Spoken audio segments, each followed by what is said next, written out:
Okay, so we're going to do a read-through of the pilot episode of our web series Creative Control. We're going to do some standing in for characters, the actors that aren't here. I'm going to be playing two parts as the interviewer for one, as well as the manager, producer character, Kent. Kevin is going to be playing the character of Eli, which he will be playing in the series, as well as the character of Ben Tripp, who is going to be Ryan, who's not here today. And Nick is going to play his character, George McBritney III, who is going to be playing in the series. So, and I'll be reading to differentiate the characters also. To start things off, the interviewer asks, "So, how did the band get started?"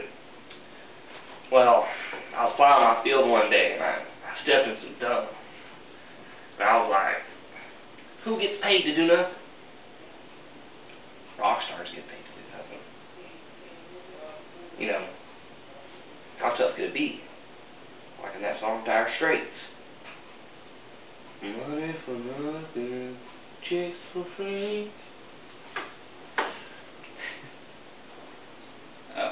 And the same question is asked to Eli. Well, why did I start the band?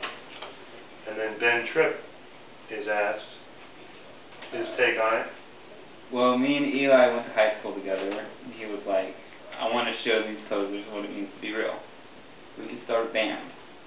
I think he said something, too, about wipe the shallow plastic collagen injected smile right off his face.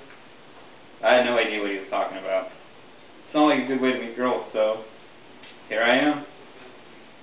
And the interviewer goes on to ask, "Any luck so far?" It's a work in progress. And then Eli goes on. I wanted to be part of something unique. See, I didn't believe in genres. That's just the record label way of putting people in a box.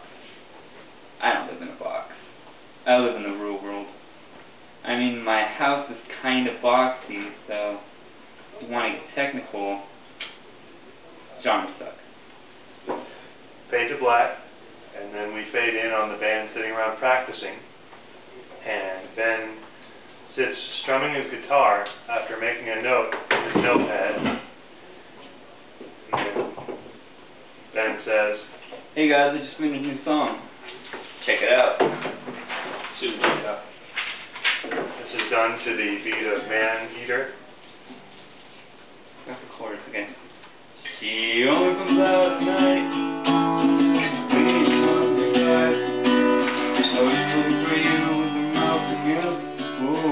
I have no idea what the chords are. Oh, here she comes.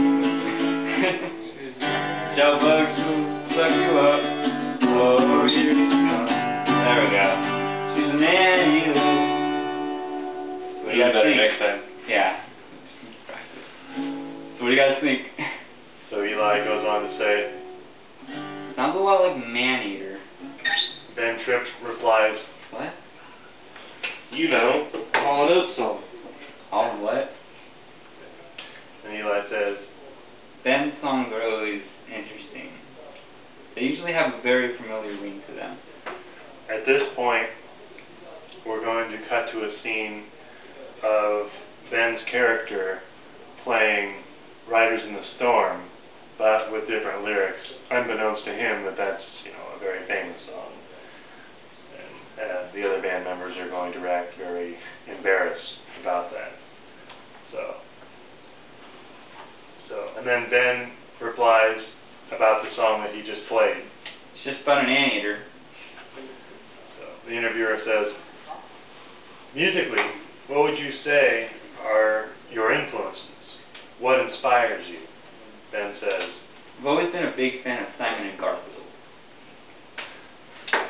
The Man in Black. I look up to him as sort of a role model since, I walked the line too. I also lived in the Ring of Fire. Bet you didn't know that song's about Texas. Eli says, Cyndi Lauper, Stevie Nicks, and Deborah Harry. That's his influences.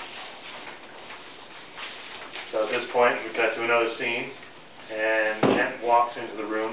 That would be the producer character. Guys, I've got some good news. I got you your first gig. Whatever. Where? It's just a little venue, but it's going to be packed. So, what's the male-female ratio in this place? That was Ben. Yeah, that's Ben. Ben's character. Okay. One thing, the venue wants to pencil you guys in for 6 weeks from now. So, what's the name of the band? And each of the band members look at each other with kind of a blank, stunned expression on their face, just realizing that they don't have a name for the band yet. We fade to black and play the end credits.